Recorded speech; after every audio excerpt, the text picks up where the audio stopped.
আইফোনের থেকেও সুন্দর ডিজাইনের মধ্যে নিয়ে আসলো ভিভো V70 নতুন মডেলটি। ভিভো V70 নতুন মডেলটির মধ্যে যে কয়টি কালার রয়েছে প্রতিটি কালারই দেখতে খুবই সুন্দর এবং কালারের পাশাপাশি ডিজাইনের দিক থেকেও খুবই সুন্দর করে একটি ডিজাইন ব্যবহার করা হয়েছে। এছাড়াও ফোনটির মধ্যে রয়েছে প্রিমিয়াম সব ডিভাইসের যেমন হ্যান্ডফিল, ঠিক সেই রকম হ্যান্ডফিলটি এই ফোনটির মধ্যে আমরা পেয়ে যাব। পোর্ট্রেটে ফোকাল লেন্থের মতো আমরা এটার মধ্যে হচ্ছে বিভিন্ন রকম এমএমএ হচ্ছে এটার মধ্যে হচ্ছে ছবি তুলতে পারবো 100, 85, এরপর হচ্ছে 50 এরকম কোয়ালিটির হচ্ছে ছবিগুলো আমরা এটা ফোকাল লেন্থের মাধ্যমে তুলে ফেলতে পারবো। এছাড়াও টেলিফটো লেন্সের মাধ্যমে 100x পর্যন্ত আমরা জুম করতে পারবো এবং এটার মধ্যে জুমের যে কোয়ালিটিটা, জুম করার পরও ছবি তোলার যে ডিটেলিংটা এটার মধ্যে প্রোভাইড করে খুবই সুন্দর এবং চমৎকার। ছবি তোলার পরও এখানে জুম করার পরও দেখা যাচ্ছে ছবিটা ফাটার কোনো সম্ভাবনা নাই এবং খুব সুন্দর কোয়ালিটির ডিটেলিং সহ ছবিটা প্রোভাইড করে। টেলিফটো লেন্সে সাধারণত জুম করার পরে ছবি ফেটে যায়, কিন্তু এই ফোনটির মধ্যে জুম করার পরে ছবি তোলার পরেও কোনো রকম হচ্ছে ফাটার সম্ভাবনা দেখা যায়নি। ক্যামেরার দিক থেকে ফোনটি এক কথায় খুব অসাধারণ, সেটা হোক পোর্ট্রেট হোক ফটোতে এবং জুমের দিক থেকে যেটাই হোক না কেন ফোনের ক্যামেরাটা আসলেই অসাধারণ।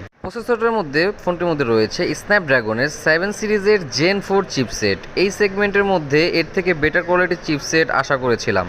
তারপরেও ফোনের মধ্যে স্মুথনেস খুবই ভালো, 6500 mAh ব্যাটারি আছে, 8GB র্যাম আছে, 256GB ভেরিয়েন্ট আছে এটার মধ্যে, কিন্তু এই ফোনের মধ্যে আরও ভালো প্রসেসর থাকা জরুরি ছিল।